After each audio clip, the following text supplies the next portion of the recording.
અને હવે કરીશું બુલેટિનની શરૂઆત આજના દિવસના સૌથી મોટા સમાચાર સાથે।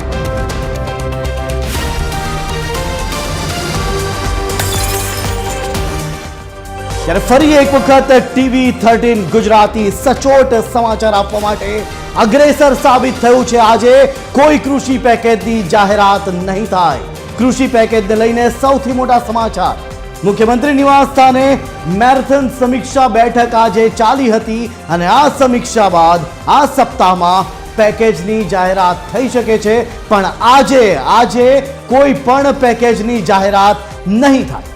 અંદાજે 5000 થી વધુનું પેકેજ, 5000 કરોડથી વધુનું પેકેજ જાહેર થઈ શકે છે। મગફળી, સોયાબીન અને ડાંગરના પાકને સૌથી વધુ નુકસાન થયું છે, ત્યારે પાક નુકસાની અંગેના સર્વેમાં આ હકીકત સામે આવી છે। સરેરાશ નુકસાન ભરપાઈ થાય એ મુજબનું પેકેજ જાહેર થવાની સંભાવના છે। રાજ મામલે વિસ્તારથી વાત કરવા માટે મારી સાથે જોડાઈ ચૂક્યા છે મારા સહયોગી સંજય દવે। સીધા જઈશું સંજય પાસે।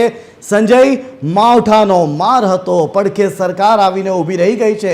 પેકેજની જાહેરાત જે થવાની હતી એ હવે આવનારા દિવસોમાં થઈ રહી છે, શું છે વધુ વિગતો?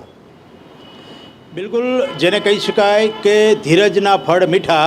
જે રીતે અત્યારે રાજ્ય સરકાર કામ કરી રહી છે, રાજ્યની અંદર ગુજરાતનો ખેડૂત જે રીતે પાયમાલ થઈ રહ્યો છે, જેને કહેવાય કે 10 લાખ હેક્ટર જમીનની અંદર જે રીતે ધોવાણ થયું છે, પાક, મગફળી, તેલ બિયા અને કપાસની અંદર જે નુકસાન થયું છે, આ તમામની અંદર સરકારની નજર છે જાય। જેને કહી શકાય કે છેલ્લા 5 દિવસથી 7 દિવસથી આપણે જોઈએ છીએ કે સરકારમાં મુખ્યમંત્રી સહિત તમામ આગેવાનો, તમામ નેતાઓ જે છે, કૃષિમંત્રી અર્જુન મોઢવાડિયા હોય કે રાજ્ય પ્રવક્તા જીતુભાઈ વાઘાણી હોય, તમામ લોકો અત્યારે બેઠક કરે છે, પ્રેસ કોન્ફરન્સ કરે છે। આજે એક સમીક્ષા બેઠક હતી અને જેને કહેવાય કે કૃષિ પેકેજ જાહેર થવાનું હતું પણ નથી થયું, એટલે એટલું કહી શકાય જાય કે અહીંયા ધીરજના ફળ મીઠા। રાજ્ય સરકારની પૂરેપૂરી નજર છે રાજ્યના ખેડૂતોની નુકસાની ઉપર, કારણ કે જો આ નુકસાની છે એના કારણે વિરોધ, સામનો અને તમામ પ્રકારની નારાજગીનો સામનો રાજ્ય સરકારને આવનારા દિવસોમાં સામનો કરવો પડે એ પ્રકારની પરિસ્થિતિ છે।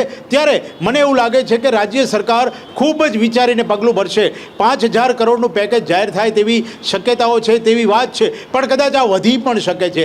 જે એટલું કહી શકાય કે વિસાવદરથી જે રીતે પાછી પાની થઈ છે, ભારતીય જનતા પાર્ટીના ત્યાં એક નેતા જે જીતી નથી શક્યા અને એના બાદ જે વંટોળ ઉઠ્યો છે નારાજગીનો, અને નારાજગી ખૂબ સૌરાષ્ટ્રમાં પણ પ્રવર્તી છે। મંત્રીમંડળના વિસ્તરણ પણ અંદર સૌરાષ્ટ્રને બાકાત રાખવામાં સંજય, આપને અટકાવવા માંગુ છું। કૃષિ પેકેજની જે જાહેરાત થવાની હતી, ખાસ કરીને જે પ્રકારનું નુકસાન થયું છે, નુકસાનીને ધ્યાનમાં રાખીને આ પેકેજની જાહેરાત થઈ છે। સર્વેની કામગીરી પૂર્ણ થઈ ગઈ છે, ત્યારે શું લાગે છે આશરે કેટલાનું નુકસાન થયું હોઈ શકે અને તેની સામે હવે જ્યારે આ પેકેજ જાહેર થવા જઈ રહ્યું છે, 5000 કરોડની જે રકમ છે, વ્યાજબી છે નથી, શું છે વધુ વિગતો, શું કહેશો સંજય? કરોડોનું નુકસાન થયું છે જય, અને હું એ જ કહેવા માગું છું કે જે રીતે નારાજગી વધી છે એ નારાજગીને ખાળવા માટે રાજ્ય સરકાર પાસે અત્યારે ઉત્તમમાં ઉત્તમ અને જેને કહી શકાય કે આ અત્યારે મોકો છે। અને રાજ્ય સરકાર જ્યારે રાજ્યના ખેડૂતોની સાથે હોય, સરકાર ખેડૂતોની પડખે આ પ્રકારની જ્યારે વાત હોય, ત્યારે એટલું કહી શકાય કે જેવું પેકેજ આવશે એ પેકેજ નાનું તો નહીં જ હોય જાય, કારણ કે જે રીતે રાજ્યમાં નુકસાન થયું છે, કરોડોનું નુકસાન થયું છે, 15 લાખ હેક્ટર જમીનની ઉપરથી પાક ધોવાયો છે, જેને જાનવર સુધી પણ ન નાખી શકાય એ પ્રકારની પરિસ્થિતિ છે।